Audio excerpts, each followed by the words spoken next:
Sir, good evening, sir. I will be reading and explaining Module 3.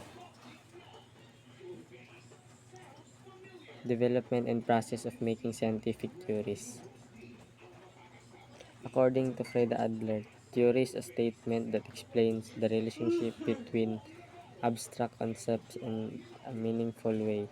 For example, if scientists observe that criminality rates are usually high in neighborhoods with high employment rates, they might theorize that environmental conditions influence criminal behavior. Scientific theory is an explanation of an aspects of the natural world and universe that can be repeatedly tested and corroborated in accordance with scientific methods using accepted protocols of observation, measurement, and evaluation of results.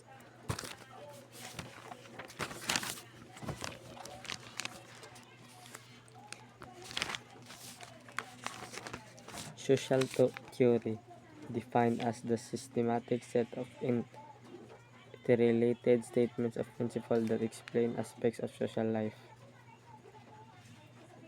Theory, a supposition or a system of ideas intended to explain something.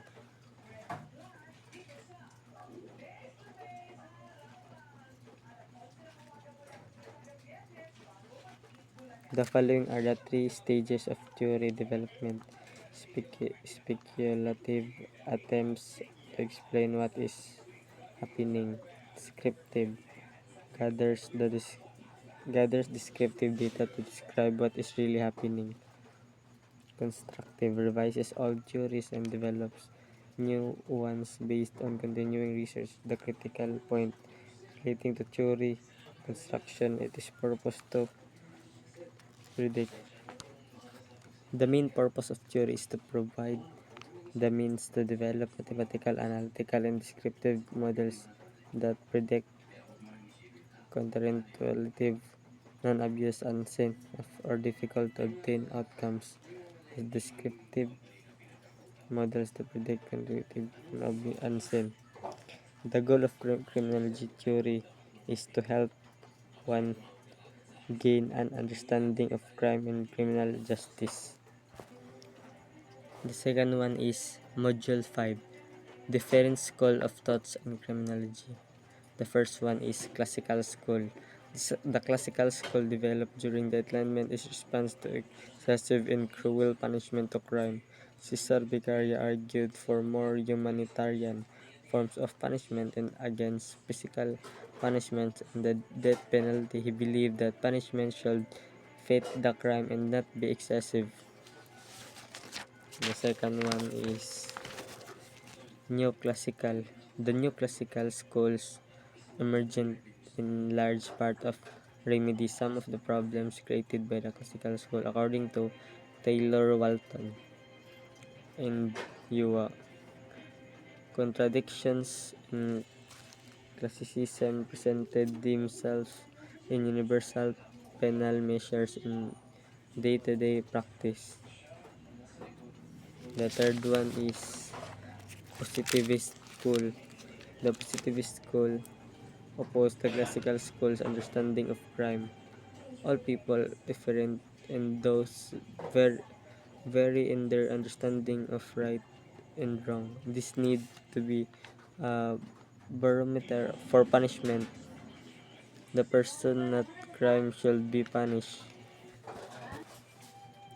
Next is Module 6, the fundamental concept of law, crime, and criminal justice. Concept of laws, crime, and criminal justice. Crime is an act or commission punishable by law forbidding or commanding it.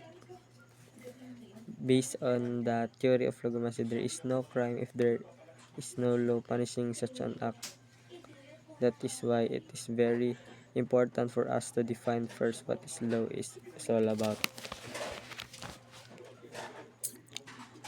Law is defined as the rule of conduct made obligatory by legitimate authority for the general welfare and benefit of all the people. Source of the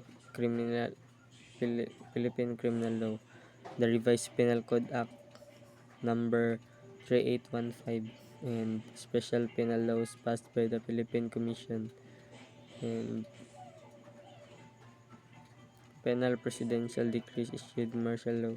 Concept of criminal justice. Criminal justice providing justice to criminals also focuses on the rehabilitation of the criminals, providing moral support to the victims and preventions of other crimes. Some fundamental concepts regarding law and crimes. Every society is based on the coercion of some of its members by others. Law is a function of political power. It is used by the more powerful to maintain control over the less powerful. The more threatened in ruling group fails, the more rigorously it tends to enforce the law. The last part is Module 7. The title, the existence of crime.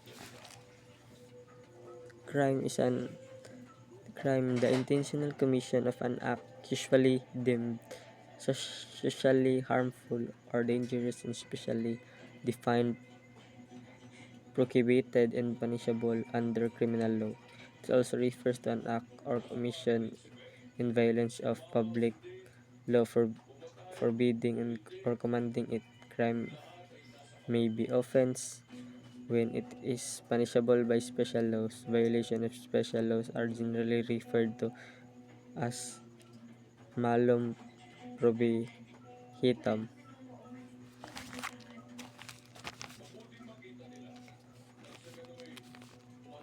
Felony, when is punishable by the Revised Penal Code, violation of the Revised Penal Code are referred to as malum NC, which literally means that the act is inherently evil or bad or per se wrongful.